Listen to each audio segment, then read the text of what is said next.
Hello, everybody, and welcome to North 100, a Canadian Highlander podcast. I'm Serge. Joining me today, I've got a Jer. Hello. An Alex. I'm Electrons. And a Ben Wheeler. I'm still not wearing pants. Ooh, well, me none neither. of us are. A reminder that North 100 is brought to you by you with your support of the Patreon over at patreon.com/loadingreadyrun. I am really excited to introduce today's theme. We are doing the set review for Ikoria Lair of Behemoths.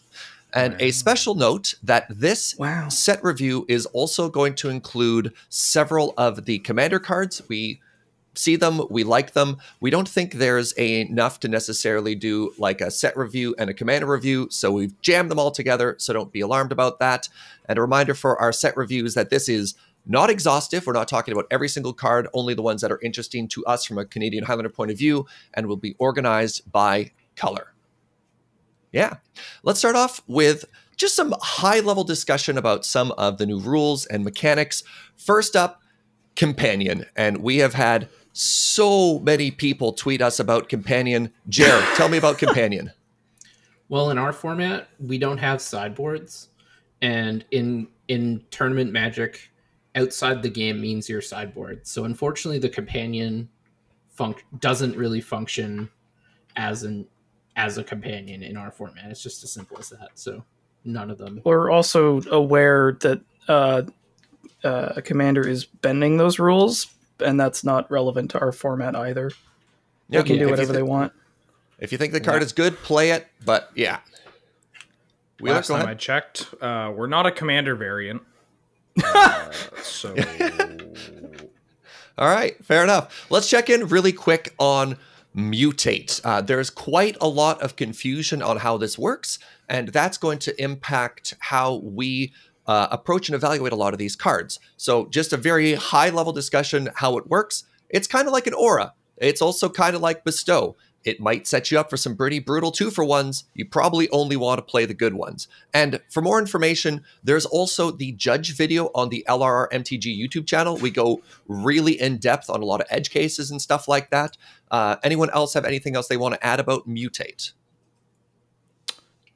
Mutate cards are really, really difficult to evaluate. Yeah.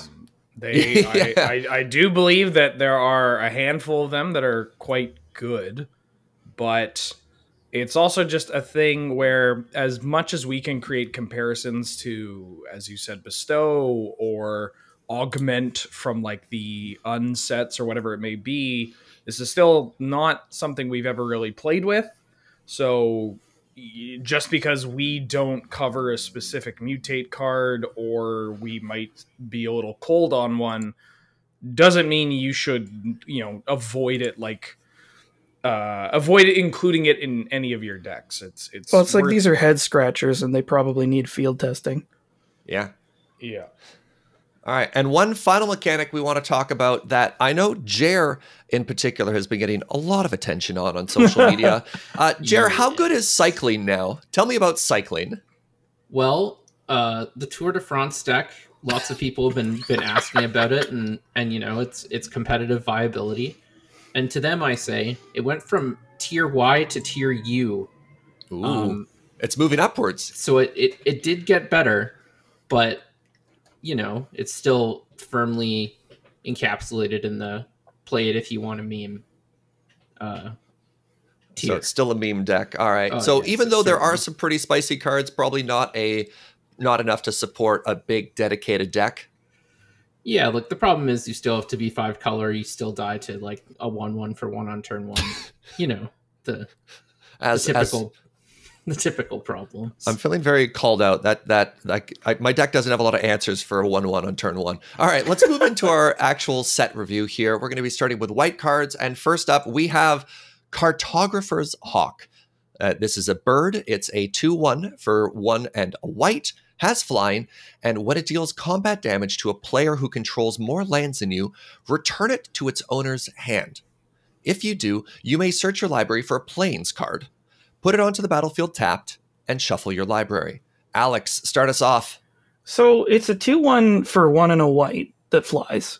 And so that's going to be good in your sort of evasive white or white X decks. this white mechanic that's sort of shown up intermittently of like sort of ramping you has always been kind of interesting. What's unusual is that, correct me if I'm wrong, the bounce effect is not a May? Correct. So you sort of tempo yourself, which is like awkward. And this one's hard to evaluate, honestly. Like it's because I think that's a pretty large downside, personally. Yeah. I mean, I'm a huge fan of this card. I don't know what y'all are talking about. Are you? All right, tell me on it. It's a 2-mana, 2-power flyer, and that's all it really needs. The fact that a lot of the decks that play this card, like if you're playing like a Skies variant, so like a mono-white blitzy kind of Skies deck, or like a blue-white Skies deck, then this is just a slam dunk on that alone. But you're also just a deck that does not play many lands, but also doesn't mind hitting your lands over the course of the game. And like, returning it to your hand, not the best thing to do, but at the same time, like that's what you're already spending your turns doing, is just deploying additional threats. And like, you're also like it's just, you're a deck that plays Aether Vial, you're a deck that plays Moxen. Like it is a big downside in something like a traditional Death and Taxes list, but I don't think that that's the deck where this card will find a home. I think it's going to find a home. Yeah. That makes more sense. I was thinking of that does. Like a D&T style deck, and I just didn't see it fitting in there. Yeah, so. that's maybe not I think you have to evaluate this as bird, and then see it as occasional bird that can later cast an Armageddon, but not as like bird on Thalia's shoulder, you know? Yeah, because like my issues with it is, one, it's 2 damage every other turn. So for 2 mana, you're looking at 1 damage on a turn on average, right? Because you cast it, but you attack the next turn, and you don't even get the cool planes trick with something like Tithe, where you can't cycle it. You can't put a cycling card into your hand and use the draw because it puts it directly into play, which is better, but it takes away that option that some of those traditional white cards do. Yeah, but Serge, if they miss their land drop, you get in for 4. What? I mean, you're also like... Or if you're just on the play, it just gets to keep attacking as long as you make as many. Yeah, I mean, I guess it doesn't bounce every turn regardless, only if your opponent has more lands than you do. Yeah. All right, touche. Cool. Let's move on to our next card here, Cub Warden. This is a 4-mana 3/5 cat. A lot of cats in this set. Has lifelink, and whenever this creature mutates, create 2 1/1 white cat creature tokens with lifelink, and it mutates for 4. 2 white. Jer, take a stab at it. What do you think? So I think this card is all right, because on its face value, it's a 3/5 lifelinker for 4, which, like, if you're looking for a way to shut down aggressive decks, you don't get many better stat lines. Yeah, I would start sweating against that kind of toughness. And if you're in something like green-white, the mutate ability is pretty strong, like giving something lifelink and creating 2 additional lifelinking bodies is pretty strong as well. So I think this one could maybe see some fringe play if you're looking to stomp aggressive decks, but I don't think I'm too terribly excited about this card. Hey, Ben. Including cats. Yes. Oh, well, obviously. I was going to ask what you thought about this maybe in the life gain deck. I've been a big fan of the like Soul Sister kind of decks. Be it you're making me want to go back to it. Yeah, I don't think this is where that sees play. Like, I think you need to play this again, like as Jer said, in a deck that can very easily mutate it, and only if you want to, extra hose the aggressive decks. But usually those decks already do that, like, pretty well. Okay. Yeah. You can't see me, but I was nodding the whole time Ben was talking. All right, next up we have Drannith Magistrate. This is a 2-mana 1/3 for 1 and a white human wizard. Your opponents can't cast spells from anywhere other than their hands. Wheeler. Well, the Death and Taxes player in me really likes this card.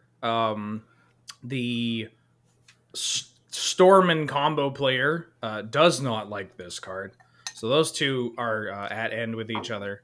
The ability is quite strong.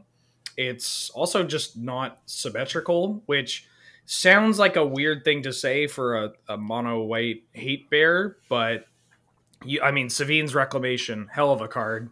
Sees play in or should see play in most of the Death and Taxes lists. I think all was fair. Yeah. Yeah. Well, like, Rebound casts from exile, doesn't it?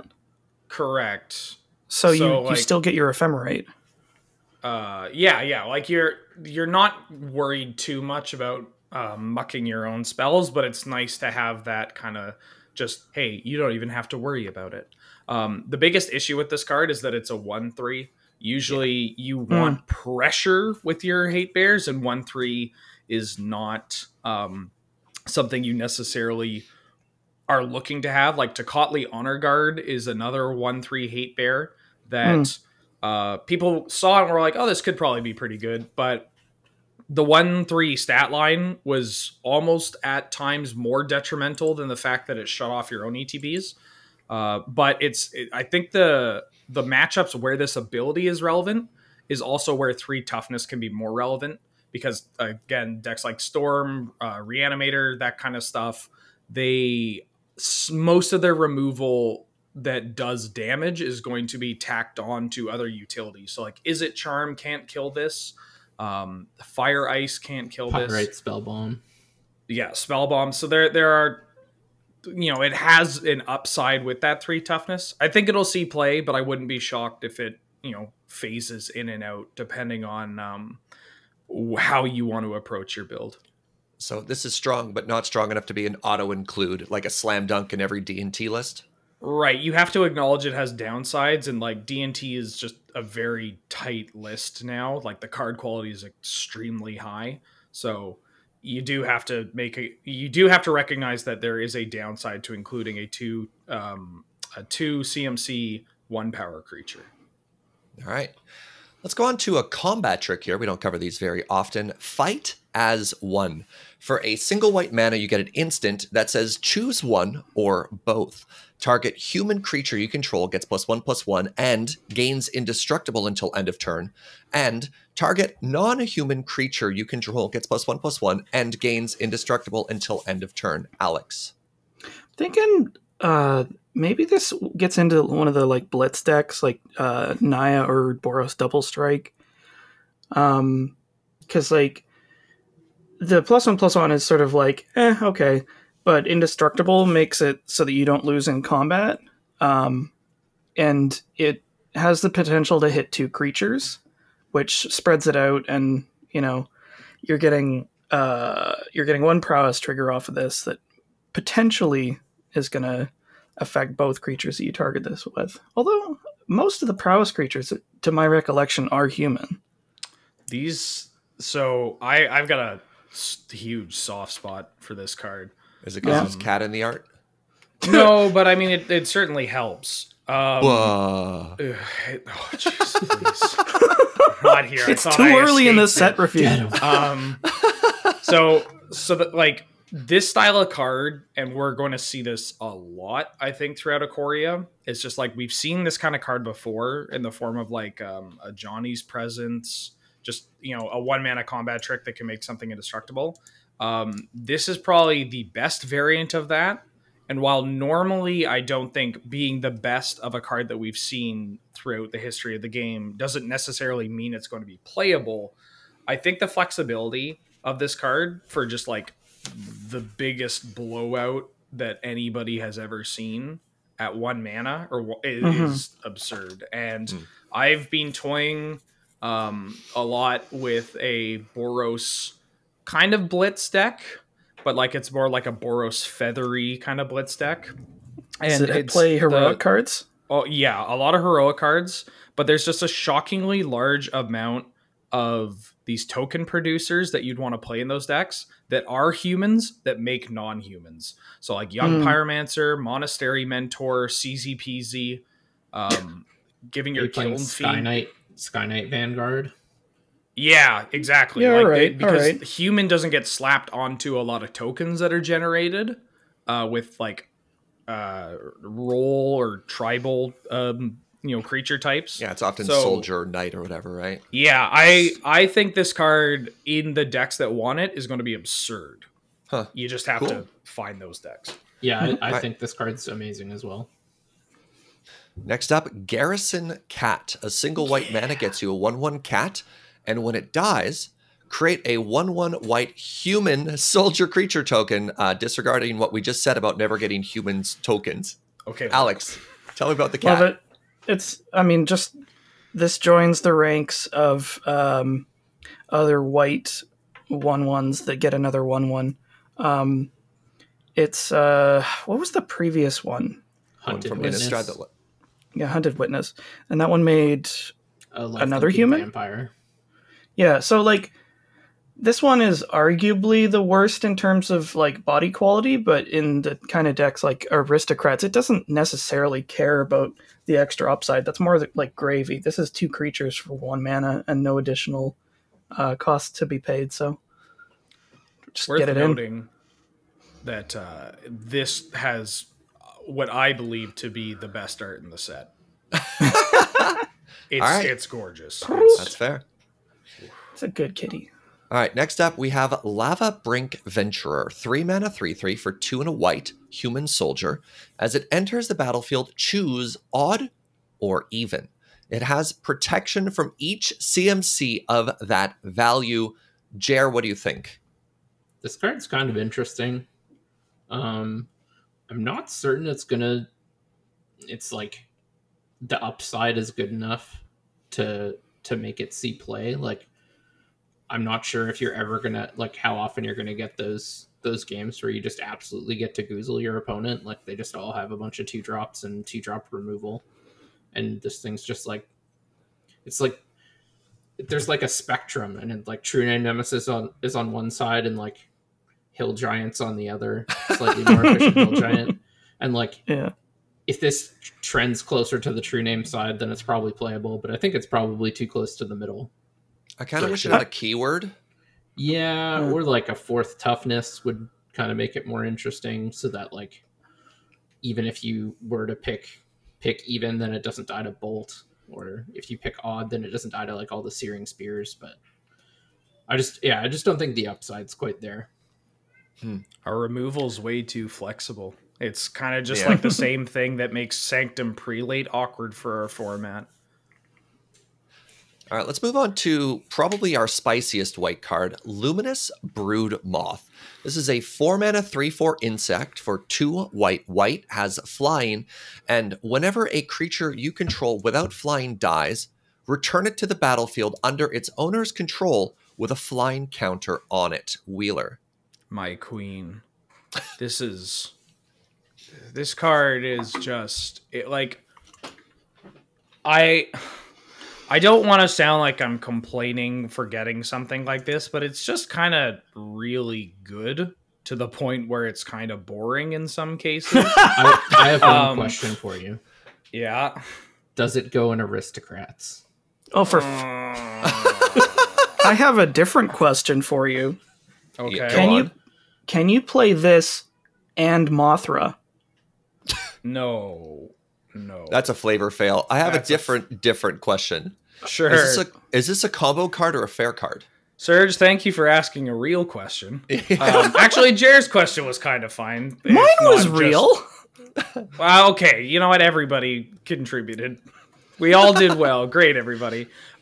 Yes, I think this is I think this is a card that you want to combo with, but mostly in decks that also just have a fine mid-range plan, or like don't mind having just a 3/4 flyer. Why is this a 3/4?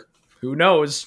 I will absolutely slam this in Pattern Rector and the green-white pod kind of combo deck that we've seen. Well, frankly, we haven't seen enough of it. It's just a very strong archetype. Worth noting that it can't bring back Karmic Guide or Revelark, which can make some kind of chains awkward, but those decks are pretty good at just learning to pivot around not having a certain resource. Doesn't this just go infinite with Molyra and a bunch of new like sack chains that we haven't seen before? It goes infinite with a lot of things. Yeah, there's a lot of things it goes infinite with. Molyra's not one of them because Molyra is very specific. Same what counters are put on it. Right. I thought it was no counters going to be placed. It's only -1/-1 counters. It's -1/-1 counters. And then it has poison counters and blah, blah, blah. Sure. Yeah, that's fine. You'll figure out other ways. You can play in Solemnity, right? Like you're already a deck that plays Academy Rector, and Solemnity also just combo kills with a lot of your pieces. So, and that's the enchantment that says no counters can be placed on your permanents, correct. Which is the difference between Molyra. So that's significant. Interesting. Yeah. Also, just Siege Rhino. Yeah. Combos with Siege Rhino. Good gravy. I think it's absurd in mid-range decks. Like I just want to play this in like green-white mid-range or Abzan mid-range, and like you just like curve like some obnoxious creatures, like you curve Tide Hollow Sculler into Camball into this. Like how did they ever win? Jer's dream is to get a flying Loxodon Smiter. Yes. This is perfect for the Tarmogoyf Loxodon Smiter Brood Moth Wrath of God. And then you just get them back and they have flying. You get a huge Goyf and a Loxodon Smiter with flying. And they have no creatures. How do they win? Oh, I hate Alex tried to jump in a couple times there. Yeah, just to expound on my like joke sounding but actually authentic question. There's a set of Ikoria variants that are based on Kaiju. Well, yeah, Kaiju. So like you have actual Godzilla and Mothra. So like this card has a reprint, like a variant titled Mothra Supersonic Queen. Although I notice there's a subtitle that has its original name. So is this counts as a copy of that card? For all the Kaiju variants, the name that they have that is referencing a monster, so be it the Mothra card, the Godzilla card, whatever it may be, that is just a flavor name. That is not the actual Oracle text name for the card, and as far as all deck building constraints, game concerns, it's called Luminous Brood Moth. Gotcha. That's what you would register it in if you were going to a competitive event. You had to provide a deck list. That's what it is. Unfortunately, your brother's Yamazaki dreams are crushed, but you can still play Mothra and Godzilla in your deck. Just one of them. All right, let's go to our final white card today. We have Virge Rangers. This is a 3-mana 3/3 for 2 and a white. Human Scout has first strike, and you may look at the top card of your library at any time. As long as an opponent controls more lands than you, you may play lands from the top of your library with a special note that regular land restrictions still apply. You can't just like go infinite with this. You can only play one land a turn. Alex, take us home. What do you think? I think that this is a U card.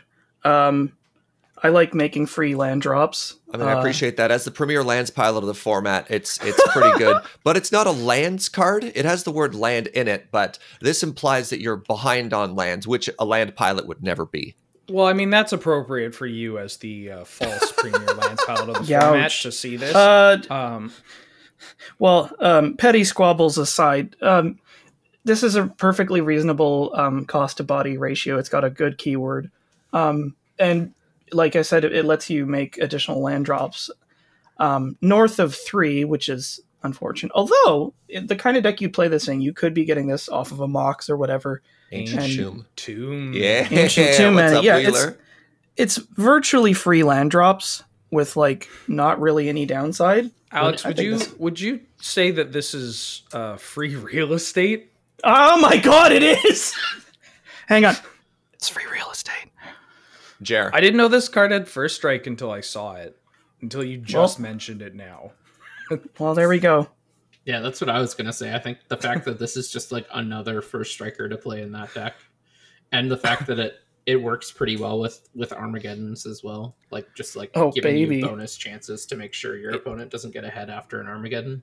It's not going to be the most consistent evaluation tool, but often if you look at a card and you think, oh, this card's pretty good, but then you realize you've forgotten like a keyword that is an added positive, that means it's still pretty, like it's going to be good. I mean, Right. I suppose Yeah. my only question is, in D&T or some type of white-based aggressive deck, is what 3-drop is this replacing? Like, you're not playing this over Brimaz the King Kitty, right? I think you easily could. Yeah, Ooh. Brimaz being a Caracasable Controversial. legend. And double white's getting harder and harder as well. Yeah, I think this card definitely makes it into D&T. It's super good at helping you recover post Armageddon if your opponent is also, recovering. Excuse me. And it's just like, yeah, I think this card can easily kick out like a hallowed spirit keeper kind of brightling-ish. Like, I'm not saying do it absolutely, but like you definitely have a couple of flex 3s and 2s. You don't have a huge amount, but this card looks like it's going to usurp one of them. Oh, very cool. Or All at right, least let's move join on. the rotation, you know? Yeah. Fair enough. Let's move on to blue. We have Boon of the Wish Giver. This is a 6-mana sorcery for 4 blue, has the words draw 4 cards printed on it, and then cycles for 1. Jer, what do you think? I think this card is very good. The fact that it's not an instant means it's not like a slam dunk, but I'm definitely going to give it a whirl. I think just about everyone in the format, and maybe every other format apart from draft and standard, underrated hieroglyphic illumination when it came out. I still think that card's underplayed. The versatility of just having a 1-mana cycling cost, and this one's even a colorless cycling cost, which makes it even better. Makes it so versatile. It being good early and late means it should probably see play in like the bigger control decks and the blue-based ramp decks. The cost of inclusion for a card that has cycling 1 in general is already just so low, but this is cycling 1 colorless. That's pretty hot. Yep. That's Like pretty hot. Oh, it's every Magic player's dream. Mm-hmm. All right, next up we have Ethereal Forager, and now this card is a little bit weird, so listen close. 6-mana 3/3 elemental whale with flying for 4 blue. It has Delve, so you may exile cards from your graveyard while casting it to make it cheaper, and then whenever it attacks, you may return an instant or sorcery card that you exiled with Ethereal Forager back to its hand. Wheeler, what do you think? So this card, I think, got a little bit overhyped when it came out. Because usually when people see a delve creature that returns, spells to your hand, people think it's absurd, ignoring the fact that it dies to bolt. I do think this card is good. Sultai Scavenger, which is just 5 and a black, 3/3 flying delve, is like a card that doesn't see a lot of play and might have just been phased out entirely, but that card's a fine card, or at least it was all right in the decks with like Thought Scours and whatnot. Well, to that point, I think if Sultai Scavenger was blue, it would see a ton more play than it does. Yeah, like being blue is it's great. It's huge. I don't even care. Yeah, I don't even care that I have to play an additional mana. You need to protect it again because it's a little fragile. Flying is huge. This can more or less, well, I shouldn't say attack with impunity because there's a lot of 3-power flying creatures that can just kill it at instant speed. But I think this card's quite good. Like, you need to protect it, but guess what? You're blue. You can protect it. What do you play it in? I'd like to try this card out. Yeah, well, I want to try it out in like what is tempo in 2020, which is just this weird blurred line of like mid-range, and you call yourself a tempo deck, but your first 2 plays are like Renin 6 into Oko. Yeah. Yeah, something like that. Oh, wow. But you don't have to, again, like this like if you paid 4 mana or 3 mana for this, like that's totally fine. Yeah. Like, how much? It's not the end of the world. Sorry, Jer. When I think people are honing in on the fact that you like have to exile your Time Walker recall with this for it to be good, like I think a bunch of the time if I have Walker recall but also have like Bolt, a counter spell, and something else in my bin, there's a chance I'm not even exiling the Walker the recall. Like Yeah. Like how like Dreadhorde Arcanist casting a Serum Visions is still very good. Yeah, exactly. Right? Like, all right, let's move on to Neutralize. This is a 3-mana counter target spell for 1 blue. But here's its twist. It cycles for 2 generic Jer. the Mad Lads did it. Yep. This card is absolutely insane. I think it's probably the best 3-mana counter, maybe outside of mono blue. Archmage's Charm is probably better, but yeah, this Jared, maybe we can get the listeners to say it with us now. insane. Strictly better than cancel. Yeah, this is one of the few times you get to say it. Yeah, this card is feels so good. Can we talk a little bit about why the ability to cycle is so relevant here? Yeah, because counterspells are, if you're ahead, counterspells are amazing, but if you're behind, counterspells are often detrimental and you actively don't want to draw them. So the upside is, say you have a very good 3 CMC counterspell in your deck, like Disallow. That card's very good. It has more use cases than just a counterspell. You can also use it as a stifle, which can often impact the board, which makes it amazing. So you have Disallow in your deck, however, you're getting beat down by an aggro deck, and they pass the turn, doing nothing apart from attacking you. Your Disallow does nothing. Maybe can disallow like a Najeela trigger, meaning they get one less thing to hit you with. And that's like best case scenario. Whereas if you draw this, you can cycle it immediately, maybe finding a removal spell, maybe finding a cantrip to cast to find a Wrath or something. It just gives you way more options in the use cases. And yeah, it's just giving yourself more options in those types of decks is really important. Very cool. All right, let's move on to Of One Mind. This is a 3-mana sorcery for 2 and a blue. This spell costs 2 less to cast if you control a human creature and a non-human creature. Alex, what do you think? So I don't usually build blue X decks. I mean, part of the reason is I don't have the cards for it, but there's got to be some sort of aggro-ish, maybe tempo-ish deck that gets advantage out of this, because like 1 blue sorcery, draw 2 cards is pretty hot. So that's why people play Thoughtcast in Affinity, right? Yeah. Is this the new Thoughtcast, friends? I don't want to make that comparison. That's a very dangerous. I mean, in our format, it's a safe claim to make, but people might just hear new Thoughtcast and freak out. This is probably the dumbest statement I've made on camera. Well, maybe not. So I crunched the numbers in Flying Men. Okay. And the chance of you, like, given your creature suite, if on average you play like 28 to 30 creatures, usually your human to non-human ratio, like you'll have, like out of, let's say we have 29 creatures. A lot of, like, usually your build of Flying Men with about 29 creatures, you're going to have like 17 non-humans to 12 humans, because for whatever reason, there's just a bunch of bearded, men on carpets flying through kites the air and stuff. Yeah, they make it, they help up that count.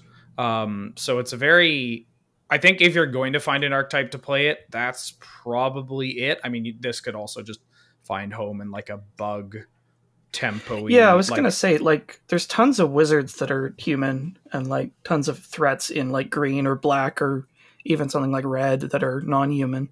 So the setup on this doesn't seem too hard. I mean, like, Young Pyromancer loves this card. Yeah, it's very good with PZ. It's one of these cards where, like, you have to make a genuine... I think when you play it, you have to at least kind of acknowledge that this might just be divination at some times. And, like, if you cast divination, how upset are you? And some decks are just like, it's, whatever, I guess I'll do it. I'm ahead on board and I have free counter spells. But, yeah, I think this card's fine. It'll see play in, like, niche-ish decks.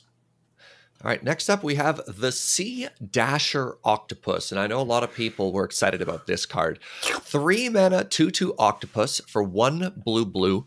It also mutates for 1 and a blue. Flash, and whenever this creature deals combat damage to a player, draw a card wheeler. Your thoughts? So, every time we receive a new Ophidian, no matter how seemingly bad it is, the back of my brain says, oh god, it's playable. And like every single time, without fail. Now, this time when my brain said it, the rest of my body went, oh yeah, you're right. I think this card's great. I think it's a lot better than it looks too. People have probably been burned by Ophidians far too many times. Yup. Yup. Oh, God, it's a very cheap. It's a very cheap mutate. Flash is just nice to have as well. You could just flash this out at the end of your opponent's turn for 3. And then you just have this 2/2 Ophidian. You untap and then kill their creature. And you just start drawing cards. This has got to be like a slam dunk in ninjas, right? Why ninjas? I mean, it draws cards. You're playing the evasive early creatures anyway. So yeah, exactly. It's suing them. You just suit them up with this. Yeah. Like, you could throw this... I mean, you don't have to throw this on, like, a Siren Storm Tamer to make it really good, but that's just a thing you could do. Yeah. Putting this on a True Name Nemesis is... Or having the flexibility to throw this on a True Name is pretty hot. Well, that's just rude. Like, again, it's a flexible Ophidian with Flash. Like, what do we think about this in comparison to a card like Curious Obsession? I think you gotta evaluate them differently. Obsession is just straight up, I'm going to put this on the creature, and I'm confident that you will not be able to kill it through my counterspells or through the advantage I'm going to accrue. Obsession's more powerful but more fragile. It also doesn't attack for 2. If I may, for people who don't know, Curious Obsession is a 1 blue aura. Enchanted creature gets +1/+1 and has, whenever this creature deals combat damage to a player, you may draw a card. At the beginning of your end step, if you didn't attack with a creature this turn, sacrifice it. So Curious Obsession gives a creature +1/+1, also has the Ophidian line, but also has a bit of a downside there. So you have a guaranteed boost with Curious Obsession, whereas the Octopus either turns the creature into a 2/2 or it doesn't, which is the way Mutate works there. Mm-hmm. Yeah, I think this card's great. I'd be shocked if this card dropped off in play over the next year. All right, let's move on to Shark Typhoon. 6 mana enchantment for 5 and a blue. Whenever you cast a non-creature spell, create an XX Shark token with flying, where X is that spell's converted mana cost. Cycles for X, 1 and a blue. And when you cycle Shark Typhoon, create a shark for X that also has flying. Jer, I'm sorry, it had the word cycling in it, so I'm throwing it to you. I think this card's great. I've experimented in decks playing Metallurgic Summoning and the likes of those cards, which do a similar thing to the actual text of this card. And then just having an uncounterable big threat late game that also draws you a card and has evasion is a pretty big deal, I think. I think this card's just fine if you're looking for another control win condition. Like, the fact that it has flash cycles can be like variable size. So even on 3 mana, just making a 1/1 flyer, trading with the Nimble Obstructionist they use to try to start pressuring you is an amazing trade. Are you ever playing it for its enchantment side or only for the cycling side? I mean, if you're playing it for the enchantment side, you're certainly very, very far ahead, or you have literally nothing else to do. So in which case you probably should have just cycled it. I think if you want to like style on your opponent, you can cast it for the enchantment side, but that's probably the only real.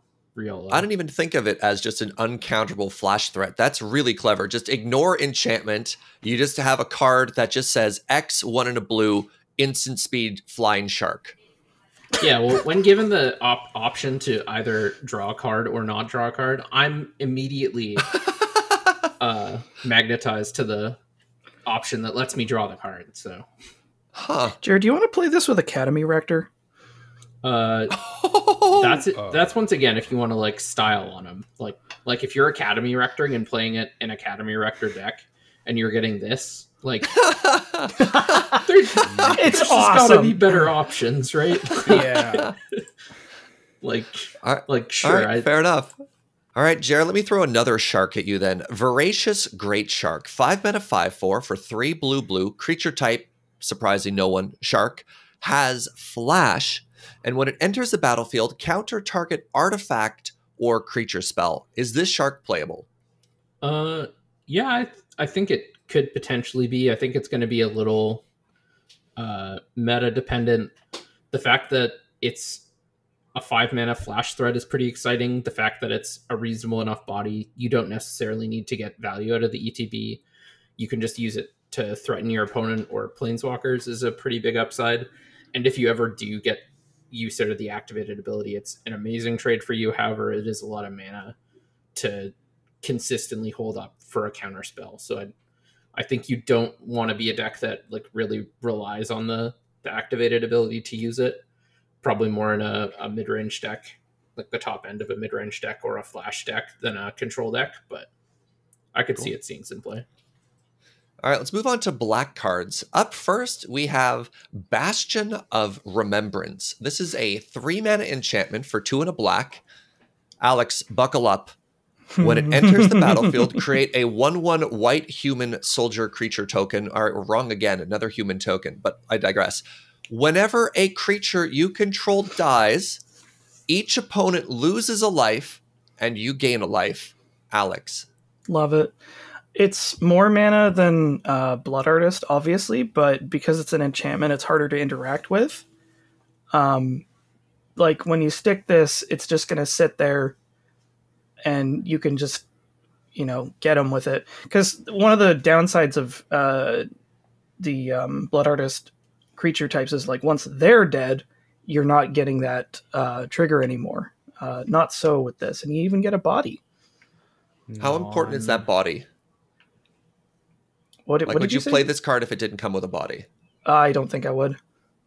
Non-token.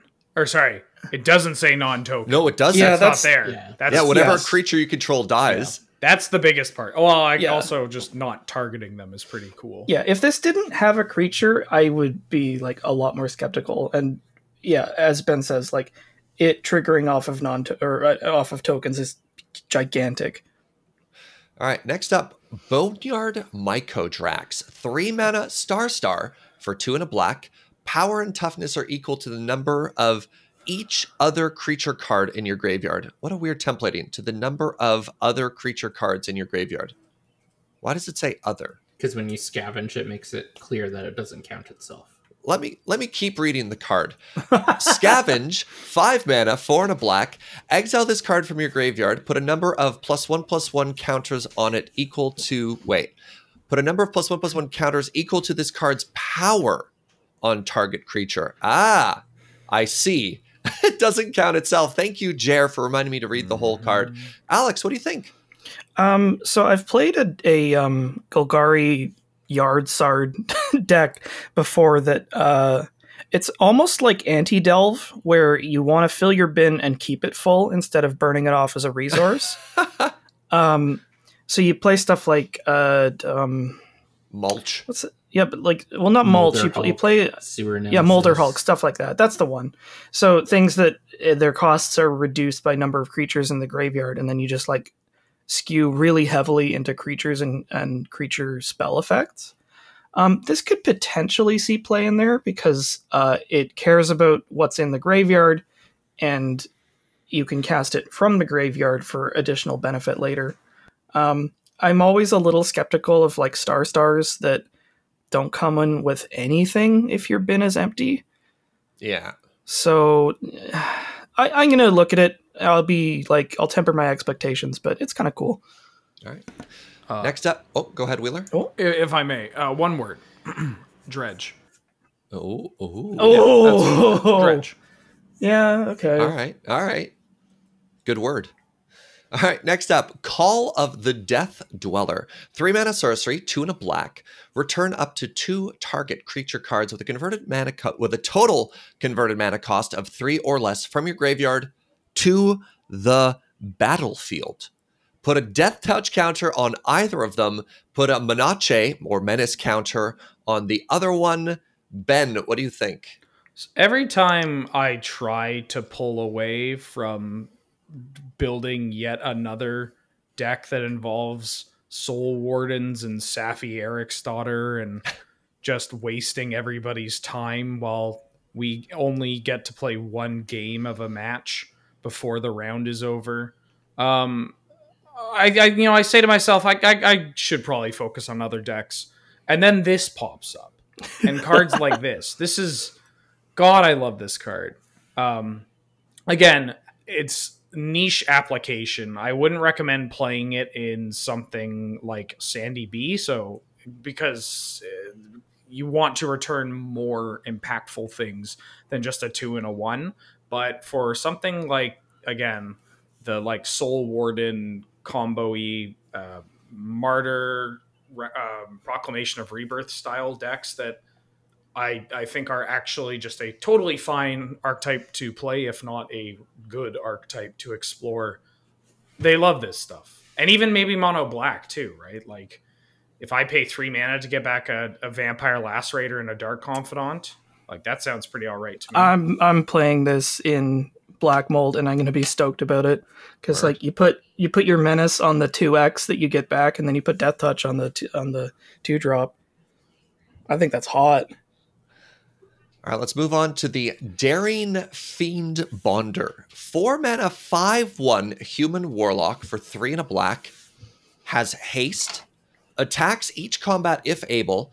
And activated ability, 1 and a black. Exile it from your graveyard. Put an indestructible counter on target creature. Activate this only as a sorcery. Wheeler. So when I saw this card initially, I kind of just went like, oh, all right, solid unplayable.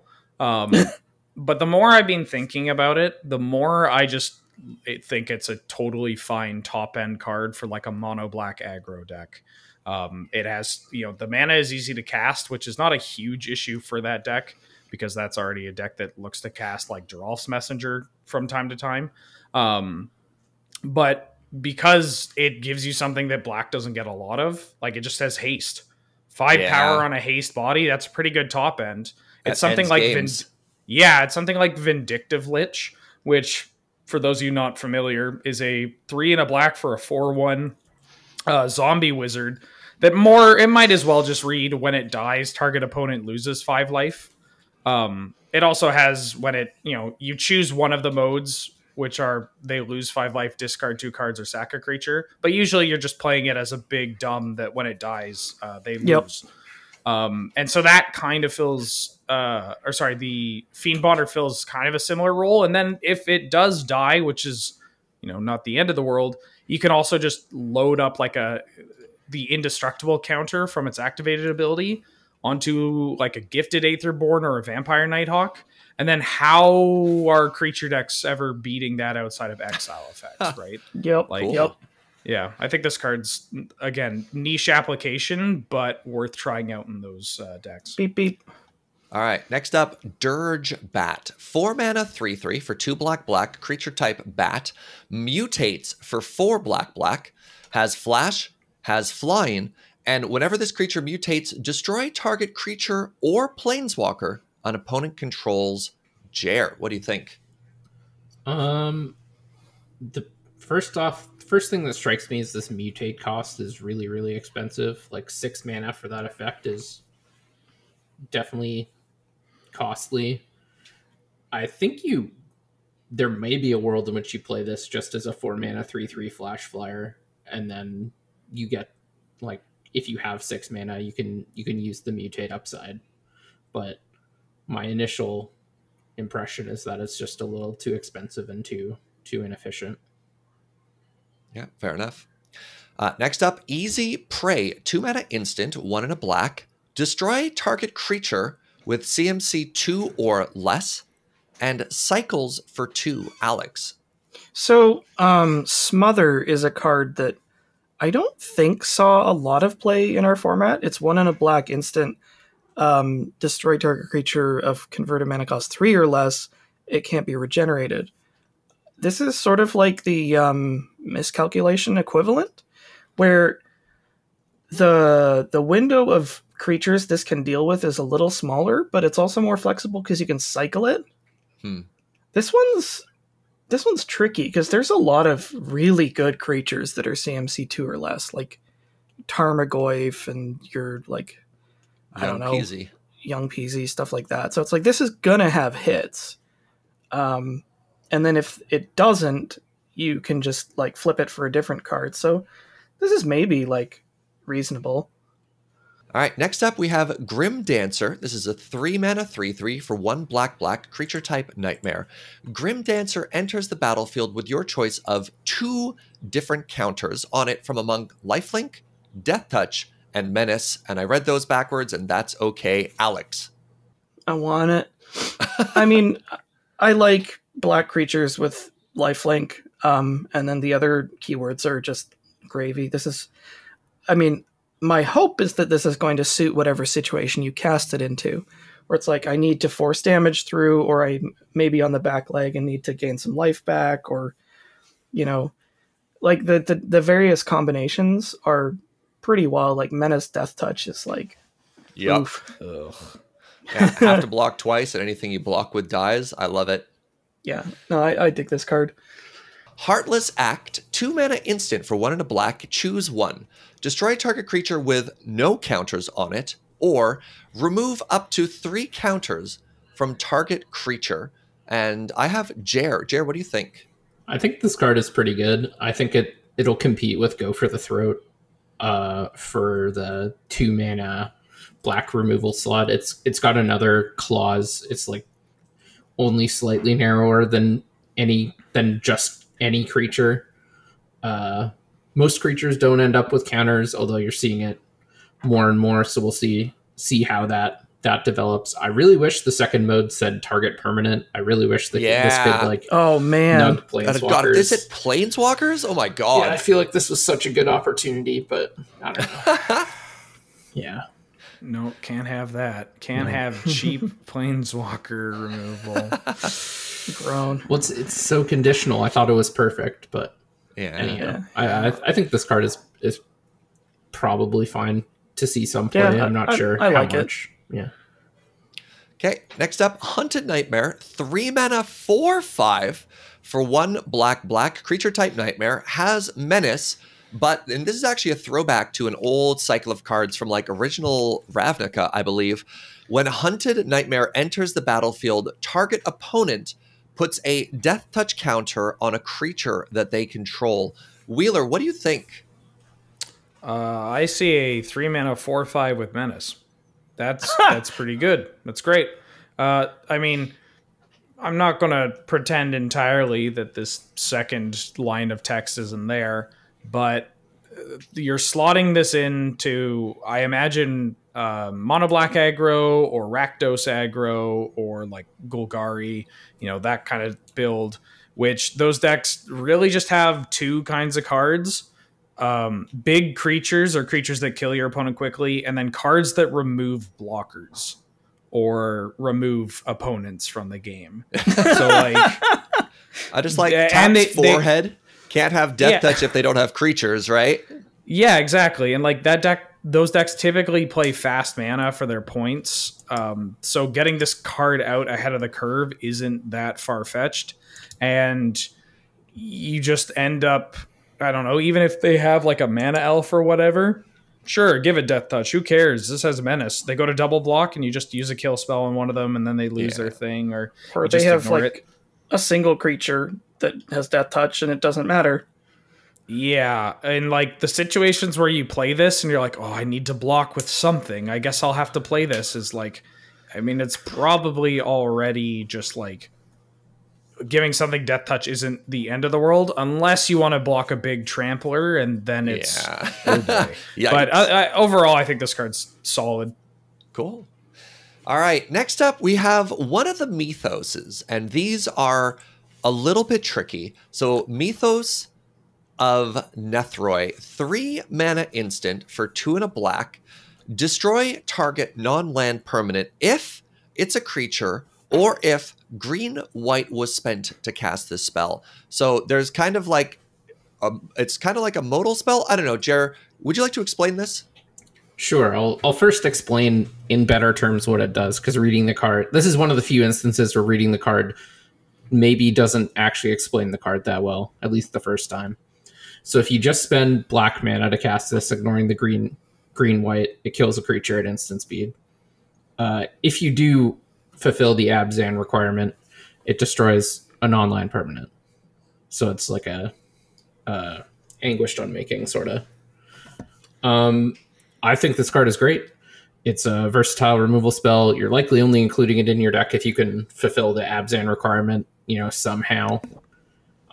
It doesn't necessarily need to be like reliably, but you'll probably want to have the ability to. And if you can do it reliably, it's going to be very, very good.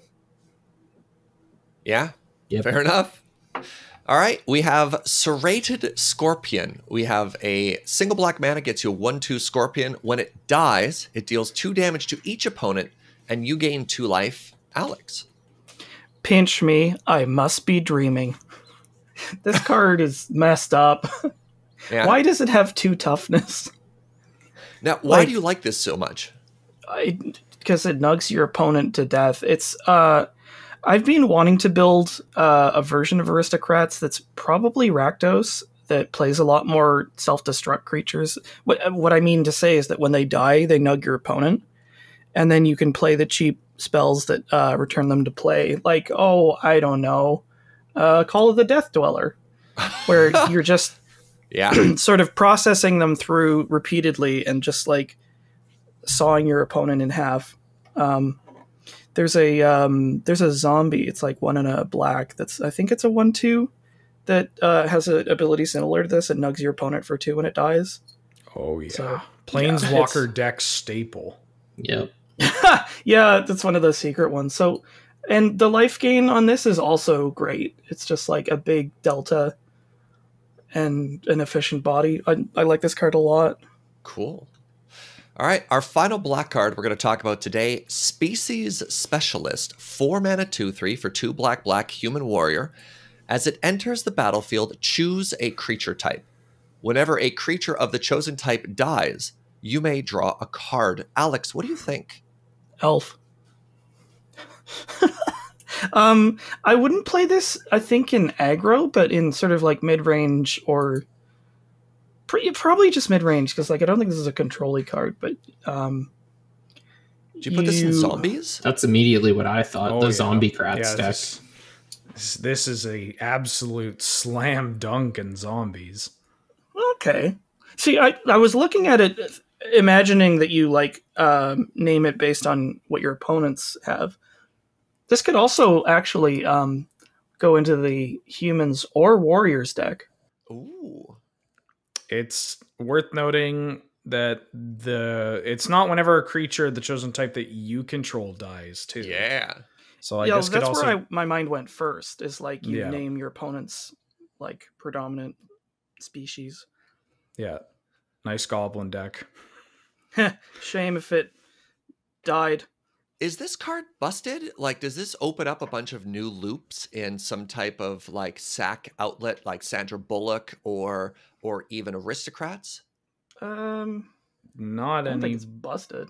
Yeah, like it doesn't for Sandy in that style of combo, right? Like your pieces are often sack outlet, something that takes away from the downside of your payoff and then your payoff. So like the card that lets you continuously loop a death trigger also just always does something with it, right? So Kitchen Finks, right? Not only does it repeatedly just come back over and over again, with the if you have a Blood Artist, congrats. But it just by itself, it's going to gain you infinite life, or Red Cap's going to deal infinite damage. Yeah. What's the name of that morph card that you draw cards whenever a non-token creature Grim Harrispex. dies? That's the one. I feel like this reminds me of that a little bit, where you have to choose like a type of creature, but it works on tokens. And being able to draw cards off dead tokens is pretty big. So like you could name Fairy off of your Bitter Blossom tokens. You could name Spirit off of your Lingering Souls. Imagine if Lingering Souls drew you 4 cards. Not Just bad. saying. Not bad. All right, and with us wrapping up on black there, that is going to be it for part 1 of our set review. And I hope everyone listening at home enjoyed us taking a lot more time and diving deep into this. We'll be back later on with more episodes, actually more North 100 for the set review. We'll be releasing an extra episode. Next up, we're going to be covering red, green, and colorless. And then because there are so many gold cards in this set, we're going to be doing a special episode just covering that by itself. What do you all think of the episode so far? Pardon me. What do you think of the set so far? I think this is very spicy. I don't want to give a huge claim until we get to gold. Yeah, the best is yet to come. That's all I'll say. Fair enough. So a reminder to you watching at home, down in the comments, let us know if you think we missed any cards in white, blue, and black. But stay tuned. Make sure you listen up next time. Reminder that North 100 is brought to you by you with your support over at the Patreon at patreon.com/loadingreadyrun. Thank you so much for listening, and we will see you next time.